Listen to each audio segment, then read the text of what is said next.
So, look, just wanted to give you a very short presentation today. There is a lot going on in the company as usual. We don't tend to sit on our laurels. I think the most important thing is ADX is essentially an ASX listed but European focused company. We're operating in tier 1 jurisdictions, namely Austria, soon to be Italy and Romania. We're fortunate these are all high value markets. We tend to sell our oil at pretty much Brent oil equivalent, and we enjoy a little bit of production at European gas prices.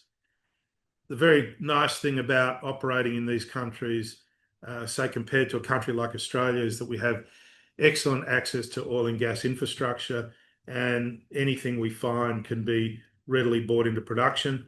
I think those of you that have been with the company for a while and experienced the drilling of the Anshoff discovery well would realise that we were able to start generating production and cash flow from that well after testing it, which is something that would be very difficult to do other than maybe in Texas. Right now, our cash flow is around 250 barrels a day of net oil equivalent from our Austrian fields. At those fields, we have very nearby appraisal and exploration potential. So we are looking to potentially build on that production. And we're also, we'll talk a little bit about an announcement we made on Monday about a shallow gas play that we've been working on for over 2 years. And again, that's an opportunity to diversify into gas, which obviously you'd realise the situation for gas in Europe is pretty difficult. Europe's trying to wean themselves off Russian gas. They've gone from about 30% down to about 12%, but obviously there's a lot of motivation given that probably over 60% of the gas in Europe is imported. Funding for the company primarily comes from farm outs. We're one of the few companies of our size that is able to farm out wells, and that's been a very important part of de-risking what we do, particularly in exploration. But it's not easy to do. You have to have a team that can generate opportunities and obviously be able to sell them to other companies. So it's something we're quite proud of, and we think as a small company, it is a very important part of generating capital, but also diversifying risk. Another important element, which is probably not so appreciated nowadays, is operating capability. In all the companies that we're located, we're licensed to operate, and that is important. Because if you can't operate, you can't generate opportunities, you can't drill wells, you can't bring your assets into production. So that's again a very important, if you like, capability that a lot of companies of our size don't have. And whether you're looking at developing an exploration prospect where you've been successful, or you're looking at maybe making a production acquisition, operating is critical. Because in many countries, you can't simply go and buy production if you can't operate it. So we're very proud to be in that position. We're also very proud to have been able to drill wells, bring, if you like, the assets where we've had success into production. So boots on the ground are really important. I'd like to draw you to 2 images on the right hand of the page. Obviously, when I talk about production, it's a very nice image that you have there of drilling at the Anshoff field. And what you can see is a very nice production facility. That facility is something that was installed in April of last year and has the capacity to produce up to 3,000 barrels a day of liquids. So obviously, we're very motivated to try and fill that facility.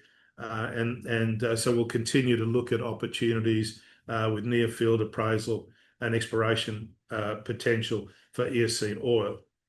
The table above is a table that was included in an ASX release we made on Monday. This is, if you like, a new initiative. I say it's new, but essentially it's a gas play that's produced over 220 BCF of gas in the basin. And what we've been able to do is find extensions of this proven play into our acreage. And in fact, what we've done is vary our acreage to be able to pick up as much of this play as we can. And what we like about it is it's low risk, it's close to infrastructure, it's shallow, and it's quick to develop.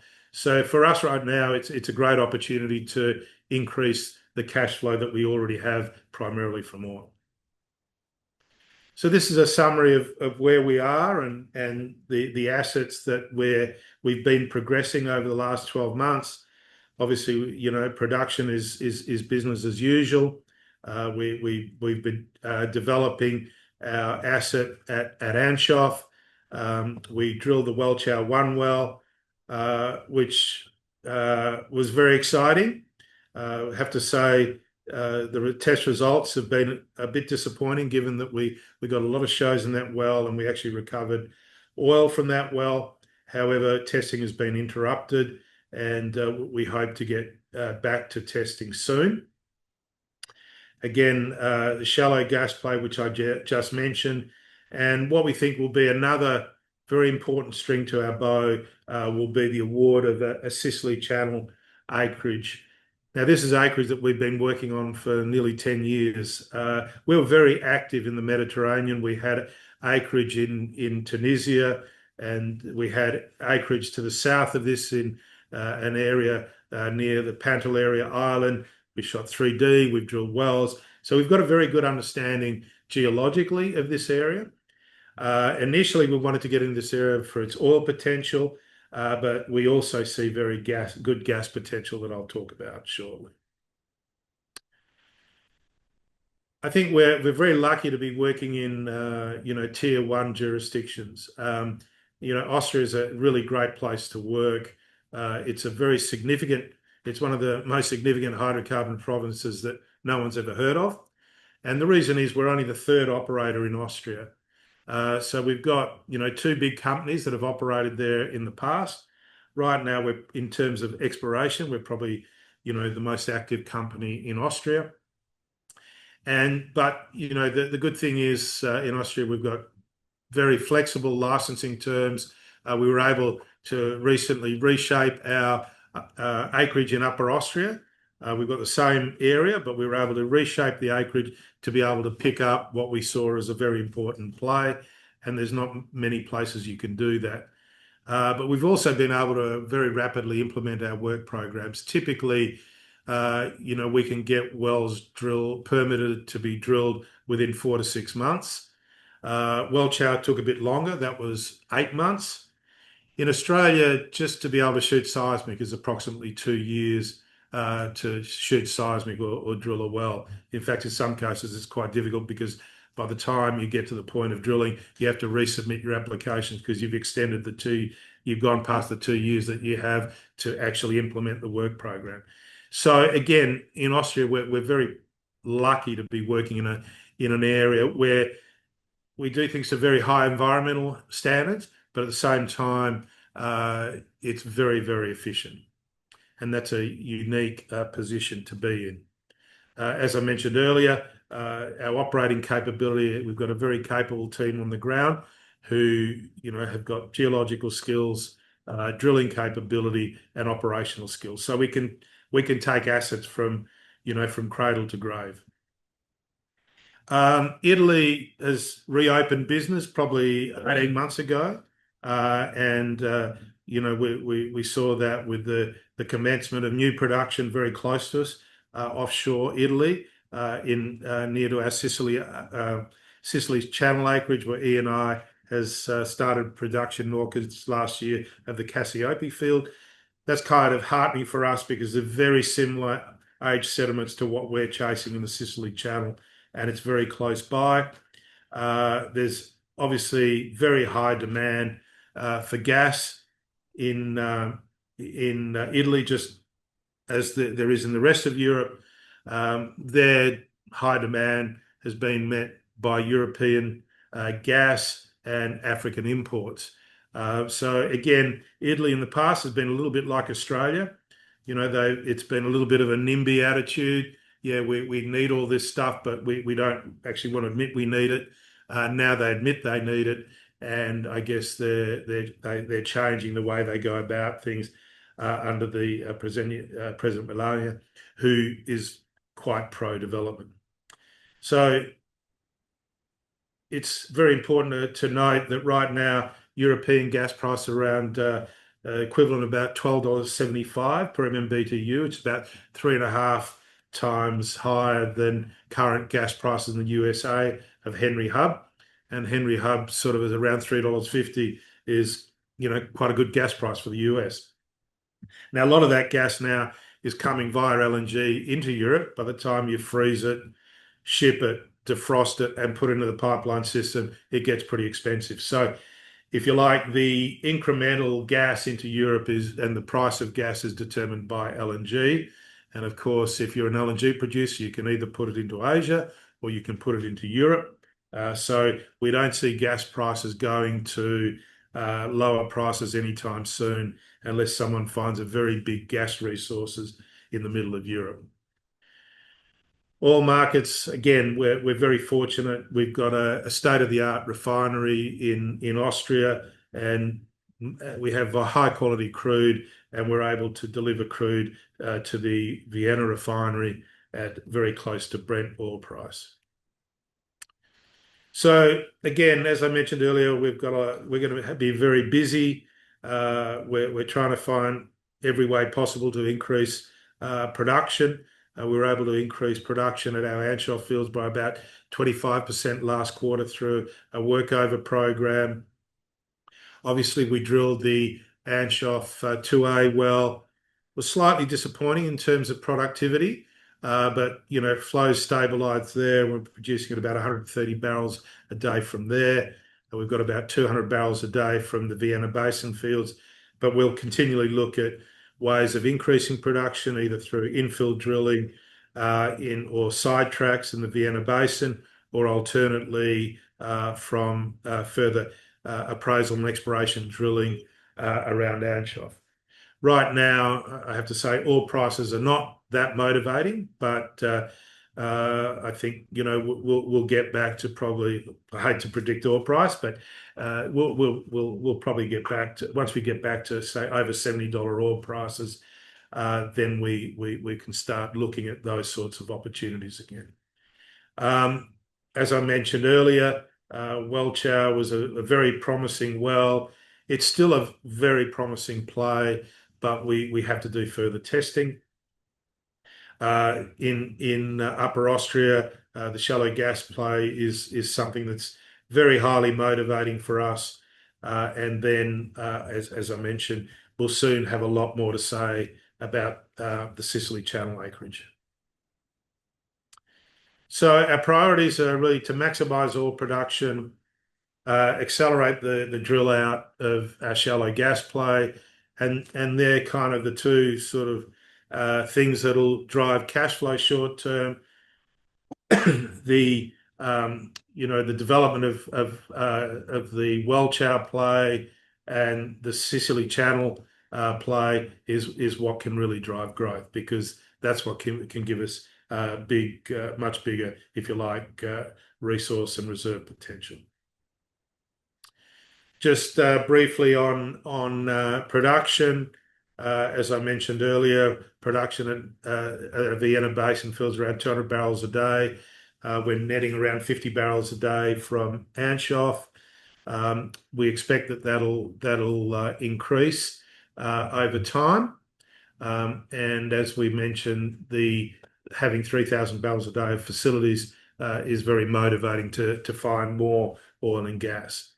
The nice thing about our Vienna Basin fields is we're connected by pipeline to the gas network as well as the oil network. Very, very low, almost zero royalties there.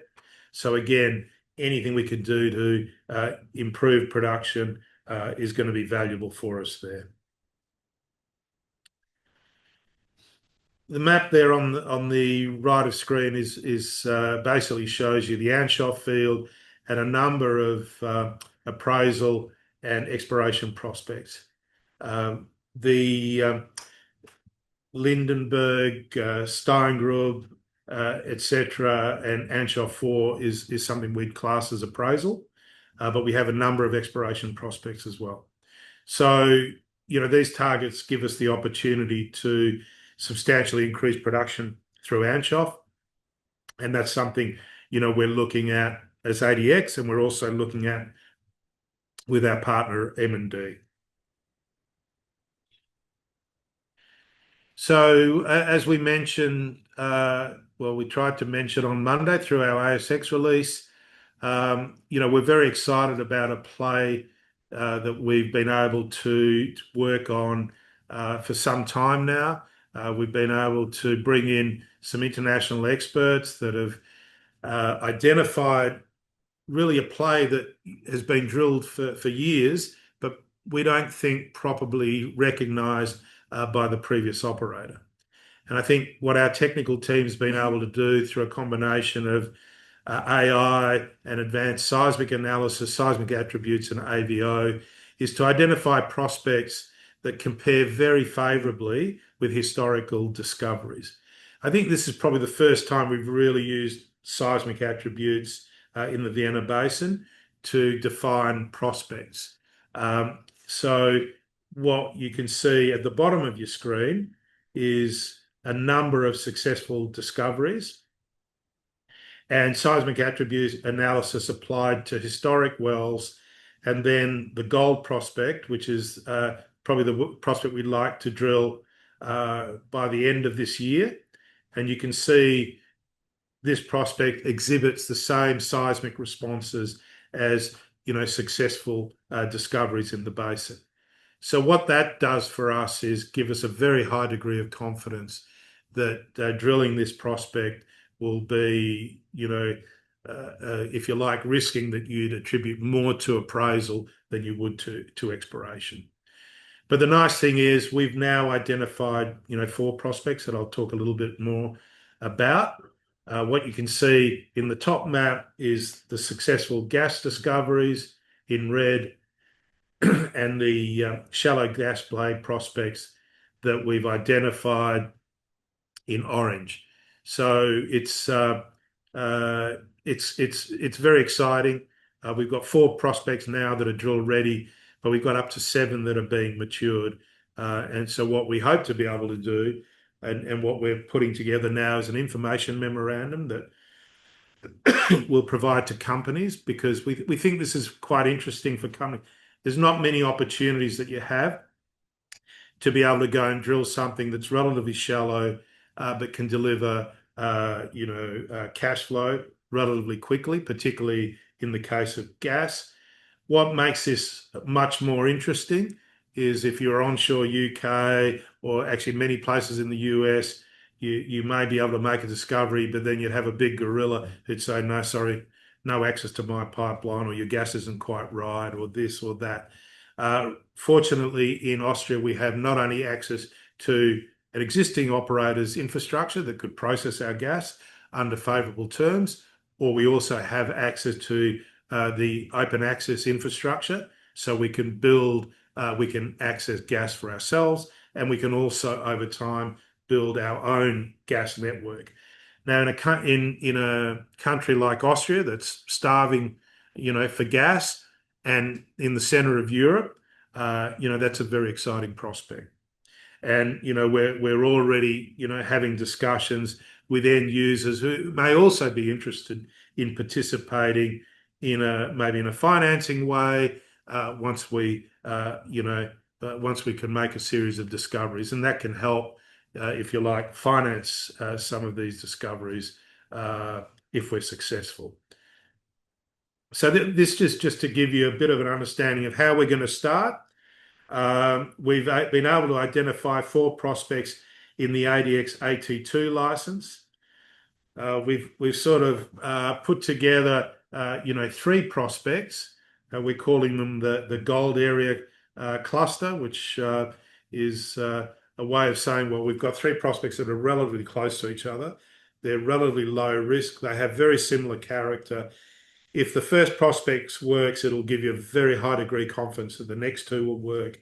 So you would ideally drill gold and then move on to Grab and Zorn and drill those as well. Now, the advantage of doing that is, you start to get your drilling costs down, which is already, we're looking at some of these prospects somewhere between 850 meters to 1100 meters, so it's very shallow.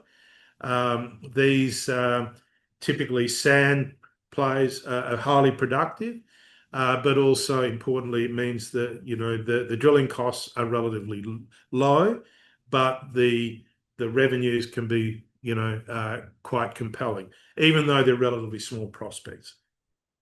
So what we've tried to show below is an example of, say, a 6 BCF discovery, which would generate about 60 million euros of gross revenue, and of that, over 50% of that would be net revenue.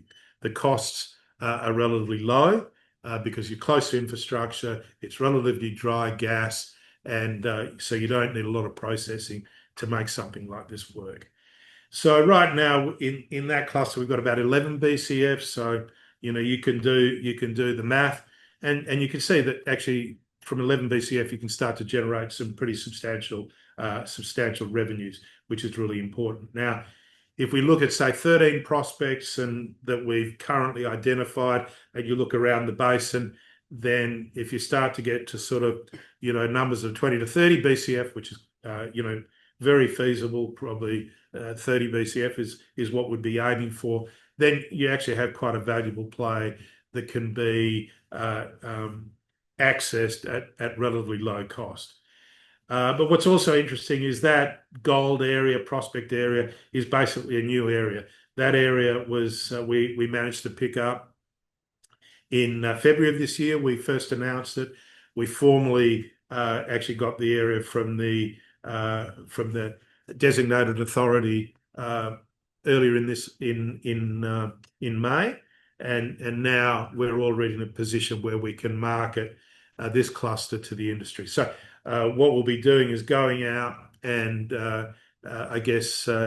going to companies, and the nice thing is, because we've also been able to develop a partnership model in Austria, which not only we can use with oil and gas companies, but we can also use it with financial groups. So if you're a large family office or a private equity group that wants to invest in gas in Europe, you can actually do so directly through our partnership model. So down the bottom there, you can see the gold prospect and the amplitudes that we're seeing for the Hall formation, and it's these amplitudes that have got us very excited about this prospect. It's something that we want to drill as soon as we can. Welcher. Now, that's probably been a big tease. It's we obviously we went into this, half this well was financed by MCF Energy, and we drilled a prospect, and we had 450 meters of effective shows. We had very promising logs, and we also recovered oil. Unfortunately, carbonates are pretty cruel mistresses, and you quite often around the planet will see probably about 40 or 50% of the world's reserves are from carbonates, but quite often you don't crack them on the first drill. I mean, what we have seen from the drilling results so far is that we've got proof of a valid structure here. We've got proof of a productive formation in the Steinem. It produced about 800 barrels a day of water. We were hoping it was going to be oil, but it produced preferentially from one fracture, we think, at the very bottom of the zone. So unfortunately, we haven't been able to demystify Welcher yet, because we were given an environmental clearance, and under Austrian law, if you have an environmental clearance, you have the right to go forward even if there's an objection. until that objection is heard. So in kind of Austrian law, is you're actually able to consume, if you like, your right to actually go forward. Unfortunately, the High Court of Austria overturned, if you like, this legal premise. And as a result, we now have to wait for the district court to take a view on the environmental clearance. Now, unsurprisingly, there were two, if you like, NGOs that objected to our drilling and testing, but we're pretty highly confident that they're and it wasn't against us; it was actually against the process. But we're highly confident that we've been through a very rigorous process, and those objections will be overturned. However, we haven't been standing still. We haven't been able to continue testing. We do have a testing completion in that well, and we hope to be able to go back and sample what's in the well. But we've been doing ongoing studies. And what we've seen and what you can see in that cross section is that below, well, first of all, there's a seismic line across Welchow, and for a lot of us, drilling prospects on without a lot of seismic is going back 50 years.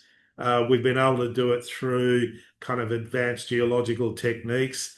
However, what we do see from the seismic is that there is still potential for what we call duplexing, which is basically repeat of the formations we've already encountered deeper below Welchow.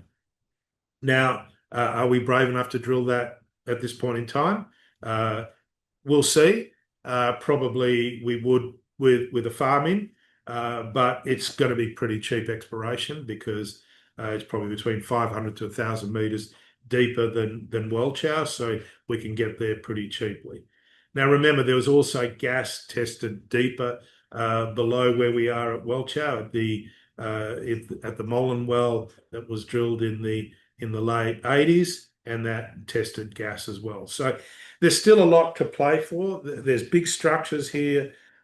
We've proven that you've got reservoir and you've got hydrocarbon migration. Unfortunately, without a lot of seismic, we're very reliant on surface geological techniques. But we will be looking to other ways of potentially exploring in this area. We've already identified a prospect called the Rosberg prospect, which is very similar to Welchow, but probably less complicated. It's very shallow, and that could be a very nice follow-up. Now, we've actually extended the acreage around the Welchow trend and the Rosberg trend because it still is a play with enormous potential. What we have to do is build our balance sheet to the point that we can get after it some more. But you'll hear more about this in the near future. Finally, Italy. As I said earlier, when you look at the map of Italy and you look at the shoe of what they call the shoe of Sicily, we're right at the bottom. And on one side, you've got the Transmed pipeline. On the other side, you've got at Gela, you've got a new offshore gas development that's been developed by Eni, and they've actually developed this on a very similar, if you like, resource number to what, well, for them it's a reserve, for us it's a resource. Around 370 BCF, they've got an offshore field that they've developed. Well, it's multiple fields, but it's in relatively shallow water, it's relatively shallow gas, and it's nice sweet gas. Now, several years ago, our CEO, Paul Fink, when we were sort of basically shut out of oil, we looked at the seismic and Paul identified that there's very good gas potential that we can see on very high quality 2D seismic that we intend to reprocess. Now, the nice thing is this was an area that both E&I and Shell. It was then Agip at Shell up to about 2014 were very active. They had the Nilda field, but then they kept on exploring. So they kept on shooting seismic. They kept on drilling.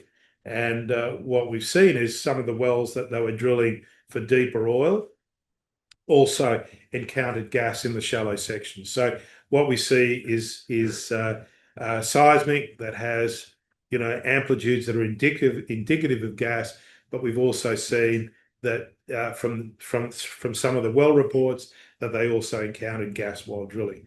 So it's unlike many exploration areas where you go in there, you've got nothing to play with other than concepts. What we have here is quite a rich database of historic wells and seismic, 2D seismic, but it will give us enough where we can identify what is the resource potential, and then we can maybe identify the better prospects and leads, and maybe go back with 3D seismic.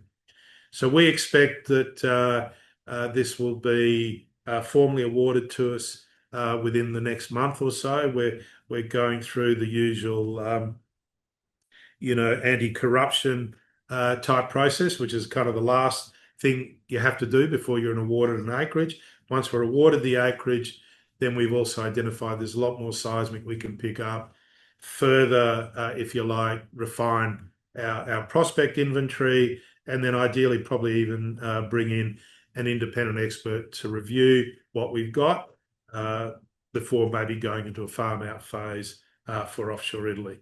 But it's been a long time coming. We've been sniffing around here for over 10 years. Initially, we wanted to pick up the area for the Nilda field.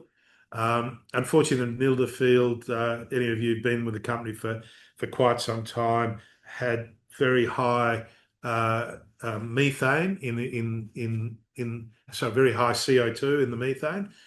So it would have been a pretty problematic thing to develop. Whereas the shallow gas here is very sweet gas, is what we've seen not only in the nearby Cassiope field, but there's probably an even better analogous field onshore, which is about 50 kilometres from us, called the Liponi field, and that's very sweet gas. The other good thing is that field is about 87% depleted. So again, it would be, if we're successful here, it'd be a lovely tie-in opportunity. So that's it for now. Welcome any questions, we'll have a lot more coming this year. We hope to be able to talk about Italy in greater detail very soon. We hope to be able to talk about farm outs for our shallow gas. We'll also be working on our additional prospects, which the Vienna team assures me they'll have matured to a drillable stage in the next 2 to 3 months. So, and then obviously, hopefully, we'll be able to get back to well chow. So, there'll be a lot going on, as there always is, for our team. Thanks, Ian. That was very insightful and very detailed. There have been a couple of questions that have come through.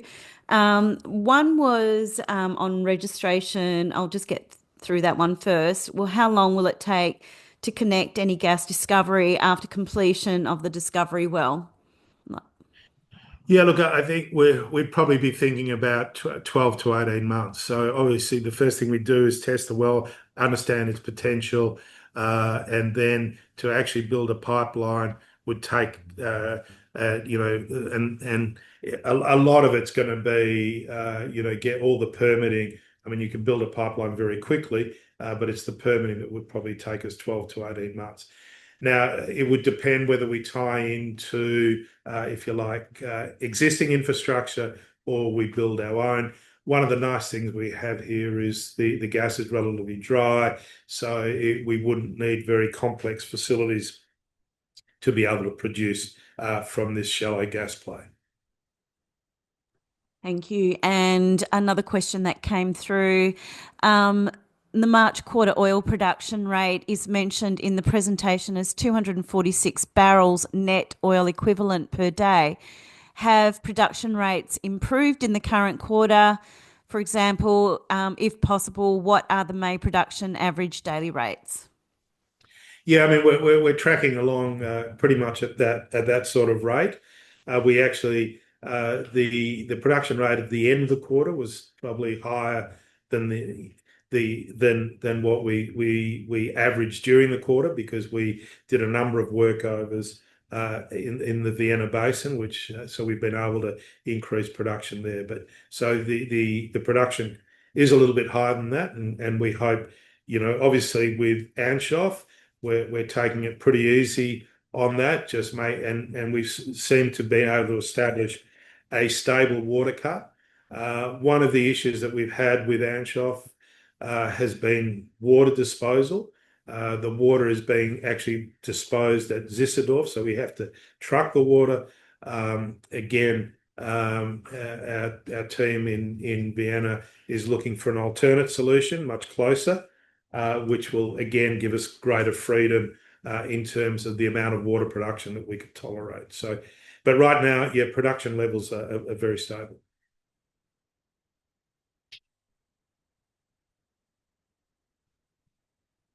Anything else?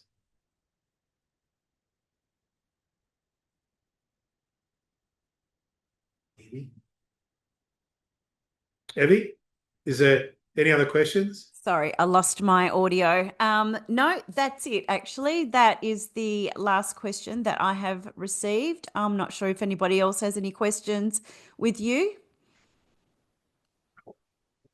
Nope. No, we're all good. That's it. That's a wrap. All right. Thanks to everyone virtually attending this meeting, and thanks for you all coming here to observe. And we hope to keep you informed. And one of the things we also plan to do is, as we move through some of these pretty substantial new opportunities and activities, we'll tend to have some more webinars during the course of this year, which also allow our Vienna team to present to you rather than myself, so I can ask the questions. All right. Thanks, Sounds everyone. great. Bye Thanks for so now. much, Ian. Thank you. Thank you. Well done, Ed. Thanks.